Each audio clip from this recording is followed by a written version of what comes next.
Netanyahu ഗുരുതരമായ അവസ്ഥയിലെന്നാണ് പറയുന്നത്. ആര് പറഞ്ഞു? ചില മാധ്യമങ്ങൾ പടച്ചുവിടുന്നത് അങ്ങനെയാണ്. നെതന്യാഹുവിൻ്റെ അവസ്ഥ ഗുരുതരമാകണം എന്ന് ആഗ്രഹിക്കുന്ന ആളുകളുണ്ട്. കാരണം കഴിഞ്ഞ നമ്മൾ യുദ്ധം കൊടുമ്പിരിക്കൊണ്ടിരിക്കുമ്പോൾ സോഷ്യൽ മീഡിയയിൽ കുറേ വീഡിയോസും കുറേ AI ആർട്ടിഫിഷ്യൽ ഇൻ്റലിജൻസ് ഉണ്ടാക്കുന്ന ചിത്രങ്ങളുണ്ട്. നെതന്യാഹു വെടിയേറ്റ് കിടക്കുന്നു, നെതന്യാഹുവിനെ തൂക്കിക്കൊല്ലുന്നു, അങ്ങനെയുള്ള നമ്മൾ യഥാർത്ഥ ചിത്രമാണെന്ന് തോന്നുന്ന തരത്തിലുള്ള ഇമേജുകൾ മേക്ക് ചെയ്ത്, വീഡിയോകൾ വരെ മേക്ക് ചെയ്ത് സോഷ്യൽ മീഡിയയിലൂടെ ഇറാൻ അനുകൂലികളും സുഡാപ്പികളും പ്രചരിപ്പിക്കുന്നുണ്ടായിരുന്നു. ഇപ്പോൾ ലോകത്തെല്ലായിടത്തും സുഡാപ്പിക്ക് ഒരേ സ്വഭാവമാണല്ലോ, ശത്രു അവസാനിച്ച് കാണണം എന്നാഗ്രഹിക്കുന്ന ഇവരിങ്ങനെ ഒരുപാട് വീഡിയോസ് ചെയ്യുന്നുണ്ടായിരുന്നു. അപ്പോൾ ഇവരെ സംബന്ധിച്ച് ലോകത്തിൽ ഇസ്ലാമിന് അല്ലെങ്കിൽ മുസ്ലിം ഭീകരതയ്ക്ക് ഏറ്റവും വലിയ പ്രഹരം കൊടുത്തുകൊണ്ടിരിക്കുന്ന നെതന്യാഹുവാണ് അല്ലേ. അത് മാത്രമല്ല, അതിനകത്ത് രണ്ട് രാജ്യങ്ങൾ തമ്മിലുള്ള യുദ്ധമല്ല ശരിക്കും നടക്കുന്നത്, രണ്ട് മതങ്ങൾ തമ്മിലുള്ള യുദ്ധമാണ്. അതിലൊരു മതം എന്ന് പറയുന്നത് ലോകത്തിലെ ഏറ്റവും പൗരാണികമായ മതമാണ്. ഏറ്റവും പൗരാണികമായ മതങ്ങളിൽ ഒന്ന്, ഏറ്റവും പൗരാണികമായ മതം ഹിന്ദു മതമാണ്. പക്ഷേ ഇപ്പോഴുള്ള ക്രിസ്തു മതത്തെക്കാളും ഇസ്ലാമിനേക്കാളും ഒക്കെ ഒരുപാട് പഴക്കം ചെന്ന മതമാണ് ജൂതമതം. അപ്പോൾ ലോകത്തിലെ വലിയ സംസ്കാരത്തിൻ്റെ ഒരു ഭാഗം തന്നെയാണ് ജൂതമതം. അപ്പോൾ ജൂതമതത്തിൽ നിന്ന് കോപ്പി അടിച്ചുണ്ടാക്കിയതാണ് എന്ത്, ഇസ്ലാം മതം തന്നെ. മിക്കവാറും ജൂതൻ്റെ എല്ലാ ആചാരങ്ങളും, ബാങ്ക് വിളി പോലും ജൂതനിൽ നിന്ന് കോപ്പി അടിച്ചതാണ്. എല്ലാം ജൂതന്മാർക്കുള്ള ഏതാണ്ട് എല്ലാ ആചാരങ്ങളും ആർക്കുണ്ട്? ഇസ്ലാമിനും ഉണ്ട്. പക്ക കോപ്പിടിയാണ്. അത് ലോകത്തെല്ലാവരും അംഗീകരിച്ചിട്ടുണ്ട്, രണ്ട് മതങ്ങൾ. അതിന് ഇവർ പറയുന്നത് അബ്രഹാമിക്കാണ് എന്നാണ്. അബ്രഹാമിക്കൊന്നും അല്ല ഇസ്ലാമെന്ന് ആളുകൾ സ്ഥാപിച്ചിട്ടുമുണ്ട്, തെളിവുകളുണ്ട്. പക്ഷേ അതൊന്നും പഠിപ്പിക്കാനും ഇവർ തയ്യാറാവുന്നില്ല. ഇവരിങ്ങനെ ഞങ്ങൾ അബ്രഹാമിക് മതമാണെന്നൊക്കെ പറഞ്ഞ് ക്രിസ്ത്യൻ, ജൂത, ഇസ്ലാം മതങ്ങൾ അബ്രഹാമിൻ്റെ പരമ്പരയിൽ നിന്നുണ്ടായതാണ് എന്നൊരു കള്ളം പറഞ്ഞ് പ്രചരിപ്പിക്കുന്നുണ്ട്. ഇത് മതത്തെക്കുറിച്ച് ആധികാരികമായി പഠിക്കുന്നവരൊക്കെ തള്ളിക്കളഞ്ഞ കാര്യമാണ്. ഏതായാലും നമ്മുടെ വിഷയം അതല്ല. നമുക്ക് വരാവുന്ന കാര്യം, ഈ ജൂതന്മാർക്ക് നാശമുണ്ടാവണം. ഈ ഖുറാനിലെ ഒരു വാചകമുണ്ട്, അവസാനത്തെ ജൂതനെയും കൊല്ലണം, ലോകത്തു നിന്ന് ഉന്മൂലനം ചെയ്യണം. അതിന് അവസാനത്തെ ജൂതൻ വന്നിട്ട് മരത്തിൻ്റെ പുറകിൽ ഒളിക്കുമ്പോൾ ഓരോ മരവും ഓരോ കല്ലും വിളിച്ചു പറയും, ഇതാ എൻ്റെ പുറകിലൊരു ജൂതനുണ്ട്, വരൂ അവനെ കൊല്ലൂ എന്ന് മരം വിളിച്ചു പറയും. ഒരു മരം ഒഴികെ. ആ മരത്തെ അതുകൊണ്ട് ഇസ്ലാം ശപിക്കപ്പെട്ട മരമായിട്ടാണ് കരുതുന്നത്. അതൊക്കെ അവിടെ നിൽക്കട്ടെ. നമ്മുടെ വിഷയം എന്ന് പറഞ്ഞാൽ ജൂതന്മാർ അവസാനിക്കണമെന്ന് ആഗ്രഹിക്കുന്ന ഒരു മതമാണ്, അങ്ങനെ എഴുതി വെച്ചിട്ടുള്ളൊരു മതമാണ് ഇസ്ലാം. ജൂതന്മാർ മാത്രമല്ല, ജൂതന്മാർ കഴിഞ്ഞാൽ ക്രിസ്ത്യാനിയും നശിപ്പിക്കണം. അപ്പോൾ ജൂതന്മാരും ക്രിസ്ത്യാനികളും മുടിഞ്ഞു പോവട്ടെ എന്ന് പ്രാർത്ഥിച്ചുകൊണ്ടാണ് മക്കയിൽ പോയി കല്ലെറിയുന്നത് എന്ന് സെബാസ്റ്റ്യൻ മുന്നക്കലിൻ്റെ ഒരു വീഡിയോ കണ്ടപ്പോഴാണ് ലോകത്ത് പലരും മനസ്സിലാക്കിയത്. അങ്ങനെയാണോ ആ പ്രാർത്ഥനയുടെ അർത്ഥമെന്ന് എനിക്കറിയില്ല, അദ്ദേഹത്തിൻ്റെ വീഡിയോ മാത്രമേ നമുക്കറിയുള്ളൂ. പക്ഷേ അങ്ങനെയല്ല എന്ന് പറഞ്ഞുകൊണ്ട് ഒരു മറുപടി വന്നിട്ടില്ല. അപ്പോൾ നമ്മളെല്ലാം ഇവിടുന്ന് ഒരുപാട് ആളുകൾ ഹജ്ജിന് പോകും. പണ്ട് നമ്മുടെ സർക്കാർ ഹജ്ജിന് പോകാൻ സബ്സിഡി ഉണ്ടായിരുന്നു. നമ്മുടെ കാശ് കൊണ്ട് തീർത്ഥാടനത്തിന് പോകുമായിരുന്നു ഹജ്ജിന്. ശബരിമലയ്ക്ക് പോകുമ്പോൾ ആളുകൾക്ക് ടിക്കറ്റ് ചാർജ് കൂടുതലാണ്. ഹജ്ജിന് പോകുമ്പോൾ ടിക്കറ്റ് ചാർജിന് സബ്സിഡി ഉണ്ടായിരുന്നു. അത് മോദി വന്നതിന് ശേഷമാണ് നിർത്തിയത്. മോദിയോടുള്ള പല ദേഷ്യങ്ങൾക്ക് കാരണം ഒന്നാണ്. അങ്ങനെ പോയിട്ട് കല്ലെറിയുന്നത് ലോകത്തുനിന്ന് ക്രിസ്ത്യാനിയും ജൂതനും നശിച്ചു പോകണേ എന്ന് ആഗ്രഹിച്ചും പ്രാർത്ഥിച്ചും കൊണ്ടാണ് ജൂതന്മാർ പിശാചിനെ കല്ലെറിയുന്നത് എന്ന് വ്യാഖ്യാനിച്ച് പറഞ്ഞ വീഡിയോ, നേരത്തെ പറഞ്ഞ സെബാസ്റ്റ്യൻ്റെ വീഡിയോ ഉണ്ട്.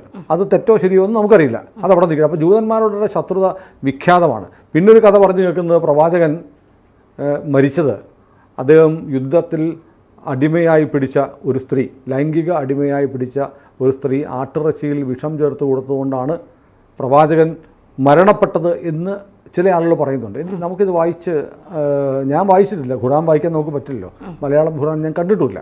അതുകൊണ്ട് എനിക്കറിയില്ല ഇസ്ലാമിക ചരിത്രത്തിൽ അങ്ങനെ ഉണ്ടോ ഇല്ലയോ എന്നുള്ളത് അറിവുള്ളവർ പറയട്ടെ. ഏതായാലും ജൂതന്മാരോട് ബദ്ധവൈരമുള്ള മതമാണ്, ജൂതന്മാരെ ഉന്മൂലനം ചെയ്യണമെന്നുള്ള മതമാണ് ഇസ്ലാം മതം. അപ്പോൾ അതുകൊണ്ട് ഈ യുദ്ധം ഇപ്പോൾ നടക്കുന്നത് ജൂതന്മാരെ അവരുടെ വാഗ്ദത്ത ഭൂമിയായ ഇസ്രയേലിൽ നിന്ന് ഓടിക്കുക, റിവർ ടു സീ എന്ന് പറഞ്ഞൊരു ക്യാമ്പയിൻ തന്നെയുണ്ട്. നമ്മുടെ പ്രിയങ്ക ഗാന്ധി പാർലമെൻറ്റിൽ പോയപ്പോൾ പലസ്തീൻ അനുകൂലമായ ഒരു ബാഗ് നോക്കിയല്ലോ. പക്ഷെ ആ ബാഗ് നമുക്ക് പെട്ടെന്ന് തോന്നും അത് ഇസ്രയേലിന് അനുകൂലമായ എതിരായിട്ടുള്ള ഒരു ബാഗാണെന്ന് തോന്നിയാൽ അങ്ങനെയല്ല. ആ ബാഗിൽ ഉണ്ടായിരുന്ന ലോഗോ എന്ന് പറഞ്ഞ് നദി പോലെ ഒഴുകുന്ന ഒരു നദിയുടെ ചിത്രം പോലെയുണ്ട്. റിവർ ടു സീ, ജോർദാൻ നദി മുതൽ മെഡിറ്ററേനിയൻ കടൽ വരെയുള്ള മേഖല തുടച്ചു നീക്കുക എന്ന് പറഞ്ഞാൽ ജൂതന്മാരെ തുടച്ചു നീക്കണം എന്ന് പറയുന്ന ഒരു ക്യാമ്പയിനാണ് ദ റിവർ ടു സീ എന്നുള്ളത്. റിവർ ടു സീയുടെ ലോഗോയുള്ള ബാഗാണ് പ്രിയങ്ക ഗാന്ധി പാർലമെൻറ്റിൽ ധരിച്ചത്. എന്ന് പറഞ്ഞാൽ ജൂതന്മാരെ മുഴുവൻ മുച്ചൂട് മുടിപ്പിക്കണം, ഇസ്രയേലിനെ നശിപ്പിക്കണം, വംശഹത്യ പറയുന്ന ഒരു ബാഗാണ് പ്രിയങ്ക ഗാന്ധി പാർലമെൻറ്റിൽ ഇട്ടുകൊണ്ട് പോയത്. ഒരുപക്ഷെ അവർ അറിഞ്ഞുകൊണ്ടാണോ അറിയാതെയാണോ ആ ലോഗോയുള്ള ബാഗ് കൊണ്ടുപോയത് നമുക്കറിയില്ല. അത് ഒരു തിരിച്ചടിയാണ്. ജൂതന്മാർക്കും എല്ലാം മനസ്സിലായി. ലോകത്തെമ്പാടുമുള്ള ആളുകൾ കണ്ടല്ലോ ജൂതന്മാരെ ഉന്മൂലനം ചെയ്യണമെന്ന് ഇന്ത്യയിലെ ഒരു പ്രധാനപ്പെട്ട രാഷ്ട്രീയ പാർട്ടിയുടെ നേതാവ് പാർലമെൻറ്റിൽ ബാഗ് ധരിച്ചുകൊണ്ട് വന്നു. അപ്പോൾ ഏതായാലും അങ്ങനെ ഉള്ള രാജ്യം, ഇസ്രയേലിനെ ഇപ്പോൾ നയിച്ചുകൊണ്ടിരിക്കുന്ന രാജ്യത്തിൻ്റെ തലവൻ കൊല്ലപ്പെടണം എന്ന് ആഗ്രഹിക്കുന്നത് സ്വാഭാവികമായും അവരെ സംബന്ധിച്ച് ശരിയാണ്. അവർ ആഗ്രഹിക്കുന്നുണ്ട്, പ്രാർത്ഥിക്കുന്നുണ്ട്. ഓരോ ദിവസവും പ്രാർത്ഥനകളിൽ നെതന്യാഹുവിൻ്റെ തല പൊട്ടിത്തെറിക്കണമെന്നായിരിക്കും പ്രാർത്ഥിക്കുന്നത്.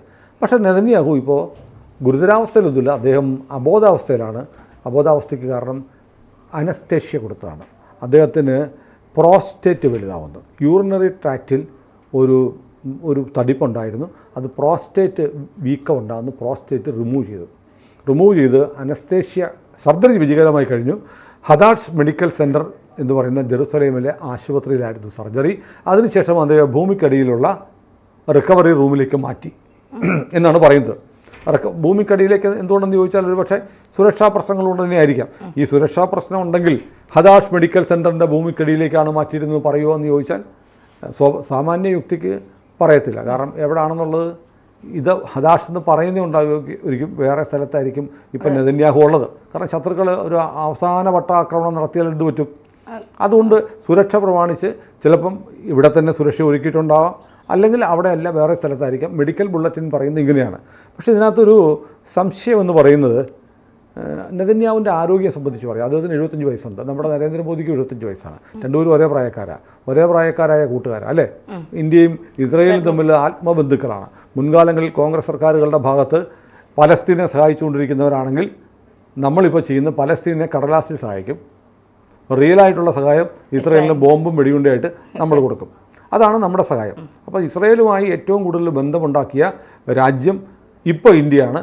അത് മോദിയാണ്. അത് മോദിയും നെതന്യാഹുവും തമ്മിലുള്ള ബന്ധമാണ്. മോദിയും നെതന്യാഹുവും തമ്മിലുള്ള ബന്ധത്തിനെ അരക്കിട്ടുറപ്പിക്കുന്നത് ട്രംപായിരുന്നു. ഇപ്പോൾ ട്രംപ് അണ്ണനും വരുന്നുണ്ട്. അപ്പോൾ ഈ 3 ഭീകരതയ്ക്കെതിരെ ഒരു വിട്ടുവീഴ്ചയില്ലാത്ത 3 നേതാക്കന്മാരാണ് Narendra Modi, Donald Trump, Benjamin Netanyahu. അപ്പോൾ ഈ നമ്മുടെ മോദിയുമായുള്ളൊരു സാദൃശ്യം ഈ പ്രായത്തിൻ്റെ കാര്യത്തിൽ മാത്രമല്ല. നരേന്ദ്രമോദി 20 മണിക്കൂർ ഒരു ദിവസം ജോലി ചെയ്യും.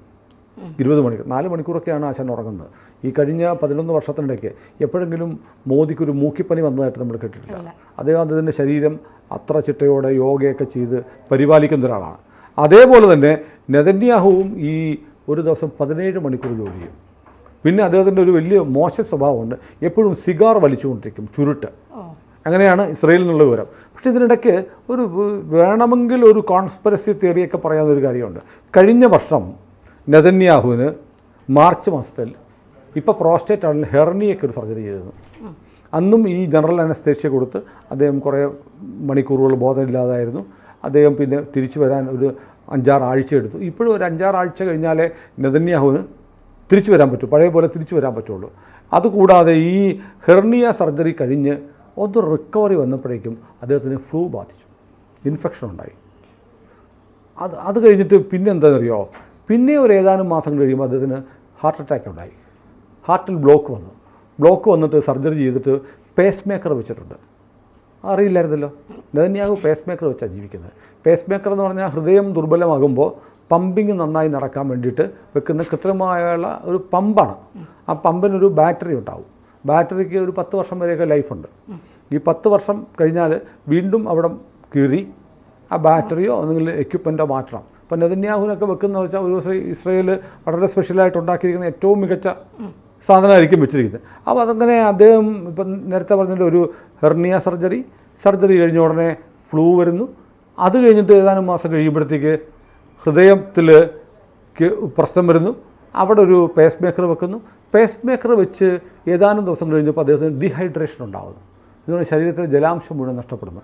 അപ്പോൾ പേസ് മേക്കറൊക്കെ വെച്ച് ഹൃദയ ശസ്ത്രക്രിയ കഴിഞ്ഞ് ആശുപത്രിയിൽ കഴിയുന്ന ഒരാൾക്ക് എങ്ങനെയാണ് ജലാംശം നഷ്ടപ്പെടുന്നത്?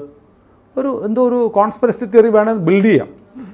അതെല്ലാം കഴിഞ്ഞിട്ട് ഈ ഡീഹൈഡ്രേഷൻ വന്നു. ഇപ്പോൾ വീണ്ടും എന്ത് ചെയ്യുന്നു? പ്രോസ്റ്റേറ്റിൻ്റെ സർജറി.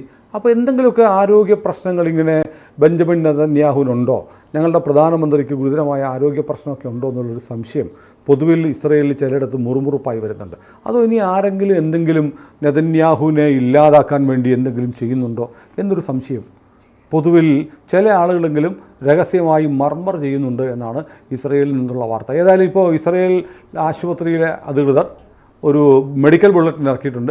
അതിൽ പറയുന്നത് നെതന്യാഹുവിന് സർജറി വിജയമായിരുന്നു, അദ്ദേഹത്തിൻ്റെ ആരോഗ്യം തൃപ്തികരമാണ്, അദ്ദേഹത്തിൻ്റെ പേസ് മേക്കർ കൃത്യമായി പ്രവർത്തിക്കുന്നുണ്ട് എന്നൊക്കെ ഒരു മെഡിക്കൽ ബുള്ളറ്റിന് വന്നിട്ടുണ്ട്. അപ്പോൾ നെതന്യാഹുവിൻ്റെ ആരോഗ്യം നിരന്തരമായ അനാരോഗ്യം കഴിഞ്ഞ ഒരു 2 വർഷത്തിനിടെ, 1 വർഷമായി യുദ്ധം ആരംഭിച്ചിട്ട്, അതിനിടയ്ക്ക് ഇങ്ങനെ വഷളായി നിരന്തരം പ്രശ്നങ്ങൾ ഉണ്ടാവുന്നത് സ്വാഭാവികമാണോ എന്ന കാര്യം ജനങ്ങൾ സംശയിക്കുന്നത് തെറ്റല്ല.